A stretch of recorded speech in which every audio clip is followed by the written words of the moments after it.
माननीय पोलीस अधीक्षक संदीप घुगे, माननीय अप्पर पोलीस अधीक्षक कल्पना बारोकर यांनी सांगली जिल्ह्यातील मालमत्तेविरुद्धचे गुन्हे उघडकीस आणण्यासाठी विशेष मोहीम राबवण्याचे आदेश दिले।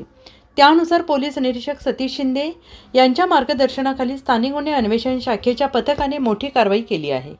सहाय्यक पोलीस निरीक्षक जयदीप कळेकर, सहाय्यक पोलीस निरीक्षक सिकंदर वर्धन यांच्या पथकाने गुप्त माहितीच्या आधारे आकाश कल्पा काळे राहणार जत, सचिन अभिमान काळे राहणार मोहोळ जिल्हा सोलापूर, दत्ता संपत चव्हाण राहणार जत आणि गोविंद राजू काळे राहणार जत या चौघांना ताब्यात घेतले। सुरुवातीला आरोपींनी उडवाउडवीची उत्तरे दिली, मात्र चौकशी दरम्यान त्यांनी कबुली देत अनेक घरफोडी चोरीचे गुन्हे केल्याचे कबूल केले।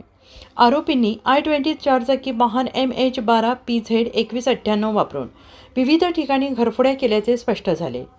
तपासादरम्यान पोलिसांनी आरोपींकडून सोन्याचे दागिने चोरीसाठी वापरलेले वाहन, हत्यारे पंचांसमक्ष जप्त केले। सदर आरोपी रेकॉर्डवरील सराईत गुन्हेगार असून त्यांच्यावर सांगली, सोलापूर, कर्नाटक आणि तेलंगणा राज्यात दरोडा, घरफोडी, चोरी, शरीराविरुद्ध गुन्ह्यांचे अनेक दाखले आहेत। जप्त मुद्देमाल आणि आरोपी पुढील तपासासाठी इस्लामपूर पोलीस ठाण्याकडे वर्ग करण्यात आलेले असून इस्लामपूर पोलीस ठाण्यातील पथक या प्रकरणाचा तपास करत आहे।